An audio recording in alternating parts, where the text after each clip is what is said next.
It aired once and never again. No reruns, no listings, no explanations. One episode of The Tonight Show starring Johnny Carson has been quietly erased from television history, and no one at NBC is talking. Whispers of a disastrous guest appearance, backstage meltdowns, and a network scramble to cover it up have haunted late-night lore for decades. And now, at a moment when legacy media is already under fire with NBC News facing its own internal credibility crisis, and audiences questioning what networks choose to hide this story feels more urgent than ever. So what exactly happened that night? And why is NBC still working so hard to keep it buried? What you are about to hear might permanently change the way you remember Johnny Carson and the network that built its empire around him. It started like any other night on The Tonight Show. The familiar curtains swayed. The band struck up its jazzy opening, and Johnny Carson strolled onto the stage with that effortless, unshakable cool that made him the undisputed king of late night for 30 years. But for a handful of viewers who happened to be watching on a quiet evening in the mid-1980s, something was deeply wrong. What they witnessed that night has since become one of television's strangest and most stubbornly persistent unsolved mysteries. This particular episode aired in only a few select regions before it suddenly vanished without a trace. It was never rerun, it was never added to official archives, and to this day, NBC has never offered a single word of explanation. Some believed it was a technical glitch. Others assumed it was a scheduling error. But the people who saw it live told a very different story, one that probably NBC clearly never wanted the public to hear. The night's guest list appeared standard enough at first glance. A popular television actor, a musician, and a recurring comedian who often warmed the couch beside Carson. But it was the first guest who changed everything. According to scattered eyewitness accounts and a handful of now-deleted online posts, that guest arrived visibly intoxicated. One studio audience member, who later spoke anonymously, said the man stumbled onto the stage like he owned the place, then began saying things that had everyone in the room holding their breath. The segment started awkwardly, with Carson working overtime to steer the conversation towards safer ground. But something was clearly beyond saving. The guest slurred his words, cut Carson off repeatedly, and allegedly began exposing stories about high-profile figures in the entertainment industry, stories that were never meant to be spoken aloud on live television. One claim was so explosive, according to a backstage technician, that a production assistant physically moved toward the set as if to physically interrupt the broadcast. But the cameras kept rolling, at least for a while. Not long into the interview, the show's feed reportedly cut out in certain markets. Other affiliates switched to reruns or broke for local news early. Within hours, calls flooded into NBC from confused viewers. And then, everything went silent. The episode was not listed in official broadcast logs. Carson never mentioned it again. And over the decades, the legend of the Missing Tonight Show episode only continued to grow. Chapter 2: Behind the Scenes. But the chaos viewers saw on screen was nothing compared to what had already been unraveling backstage, long before the cameras ever turned on. That night's taping was supposed to be routine. Instead, as staff later recalled off the record, years after the fact, it turned into a slow-moving disaster that no one could stop. The trouble began with that evening's first guest, a well-known actor whose career had peaked in the late 1970s. Charming, unpredictable, and known to indulge a little too freely, he arrived over an hour late to NBC's Burbank studio. According to a former crew member who spoke anonymously in a podcast interview from the early 2000s, the actor's speech was erratic. He smelled of alcohol, and he was slurring jokes to anyone who passed him in the hallway. Johnny Carson was not amused. He had a long-standing rule about professionalism on his set, especially after a handful of earlier incidents with intoxicated guests had tested his patience. This particular actor had already pushed that patience once before, during a previous appearance that ended in excruciating silence. Some say Carson only agreed to bring him back under pressure from NBC executives. Others believe it was meant to be a redemption arc. Instead, it became a catastrophe. Minutes before the taping, an argument erupted in Carson's dressing room. According to an anonymous intern who was backstage that year, Carson confronted the actor directly and threatened to pull the segment entirely. The guest became defensive, insisting he was fine, that the show had to go on. The shouting grew loud enough that crew members in the hallway could hear it clearly through the door. Carson eventually stormed out, reportedly telling producers that whatever happened next was on them. No one knew what to do. Tickets had been distributed. The band was ready. The audience was already filing into their seats. NBC had no replacement guest. Despite the tension and possibly under direct pressure from network management, the taping moved forward. What happened next stunned everyone in that room. Carson walked out to applause, but even his famous charm couldn't mask the tension underneath. His monologue ran shorter than usual. The easy back and forth with Ed McMahon felt clipped, and he moved unusually fast to introduce his first guest. That was the moment everything began to come apart. The guest stepped out smiling, but his eyes were glazed. To the live audience, he seemed perhaps a little nervous. The crew backstage knew it was something far worse. Before Carson could even ask a question, the man launched into a rambling monologue. Hollywood, co-stars, the brutal pressure of fame. The crowd chuckled at first, uncertain whether this was part of some bit. It wasn't. Without warning, he made a crude, slurring reference to a major Hollywood executive who was still active at the time, then pulled a well-known actress into a bizarre, half-coherent story that Carson tried to shut down mid-sentence. When Johnny asked if they could move on to something lighter, the guest shook his head and said flatly, "No. Let's tell them how it really is." The laughter died. The room went silent. Then came the moment that sealed the episode's fate forever. The guest leaned forward and said something just slightly off mic.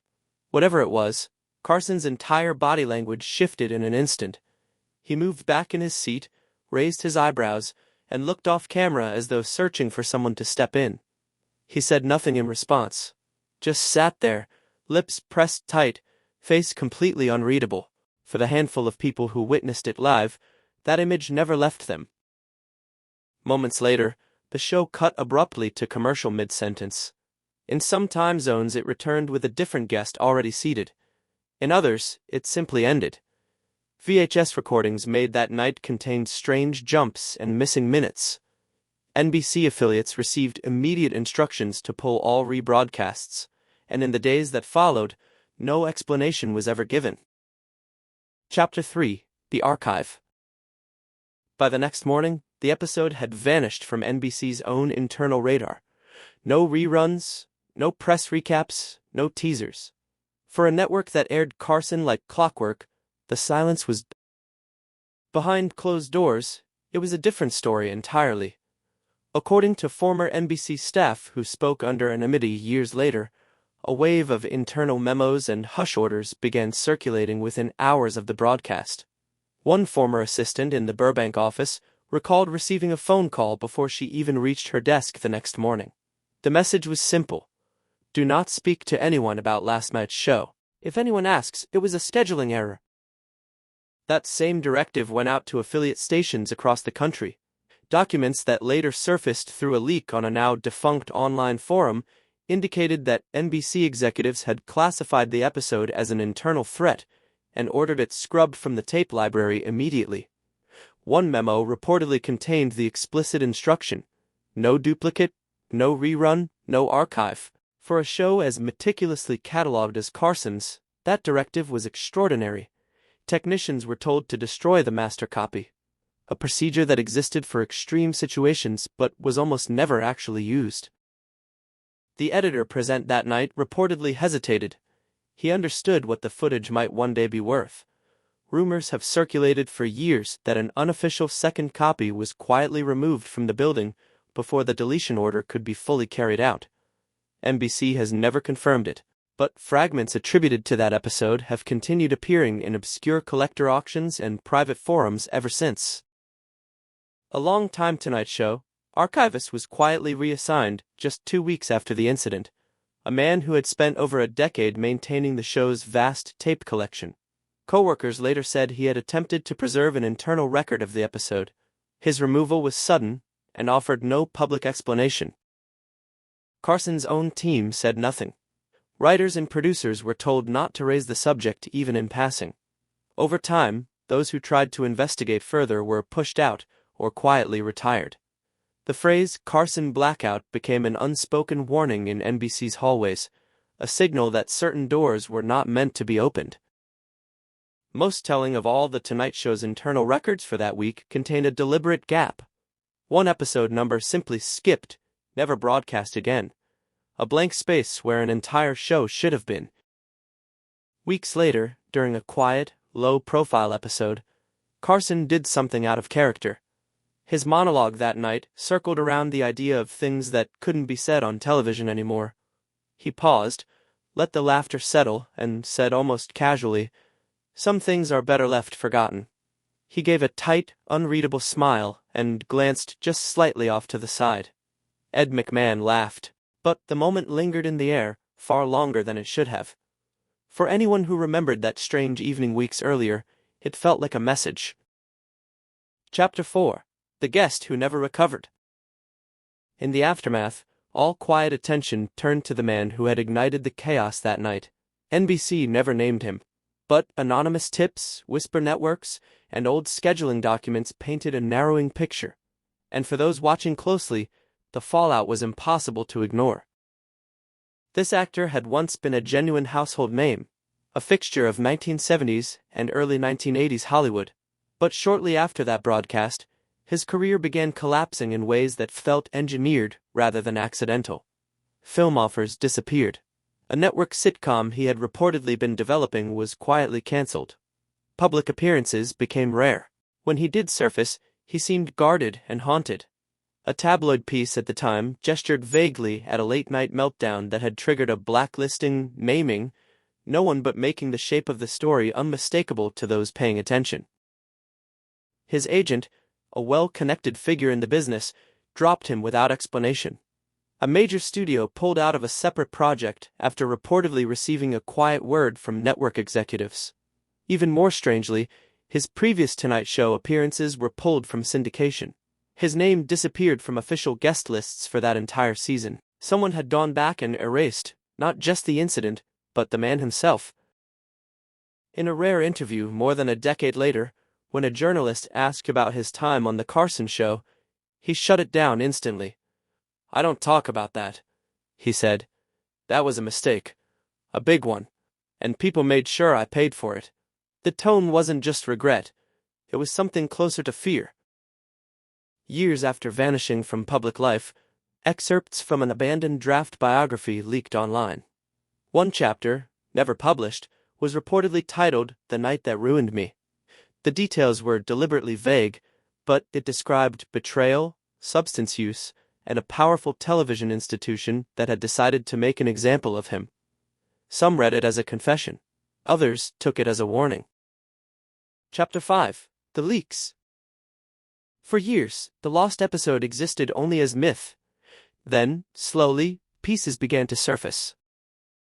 Not through official channels, not in documentaries, in grainy VHS clips, anonymous forum posts, private collector auctions. In the early 2000s, a user on a vintage television forum uploaded a low-resolution clip, just under 30 seconds, showing Carson mid-interview, sitting unusually still, while a partially off-camera guest spoke in an animated, slurred voice. The audio was muffled, but one phrase came through. They all knew and said nothing. The clip vanished within 24 hours. The account was deleted. Another fragment appeared in a private online auction. A single still frame allegedly captured from a home recording showed Carson standing beside his desk rather than sitting, hand on his hip, mouth open, eyes narrowed. The seller confirmed it sold to an unnamed buyer with ties to the network. A Canadian collector claimed to have obtained a heavily edited version from a retired NBC engineer. A Reddit user posted a blurry frame-by-frame breakdown from what they described as a damaged reel. Each time, the material disappeared quickly. NBC's legal team moved on every single instance. Takedown notices, copyright claims, legal threats. The speed and consistency of their response to decades-old footage on obscure message boards only deepened the mystery. Why does a network the size of NBC still actively monitor underground forums for fragments of an old Carson episode? What are they still protecting? A documentary filmmaker working on a Carson retrospective for a major streaming platform reported that NBC approved his access to hundreds of hours of archival footage until his outline mentioned the lost episode. After that, all communication stopped. Access was revoked without comment. This is the world we're living in now. In 2025, legacy media institutions are hemorrhaging public trust. Audiences are asking harder questions about what gets preserved, what gets erased, and who makes those decisions. The Lost Carson episode isn't just a curiosity from a different era, it's a case study in how institutions bury inconvenient truths, and how those truths have a way of refusing to stay buried. To this day, no one has seen the complete episode. Not officially, not even in underground circles. But the questions it raises have never been more relevant. What exactly was said that night? Why does NBC still care so much decades later? And is someone, somewhere, still holding the only surviving copy? Someone out there has the tape, and whatever is on it, NBC is still terrified of the day the world finally sees it. Until that day comes, the truth remains buried. But it has never not once been forgotten.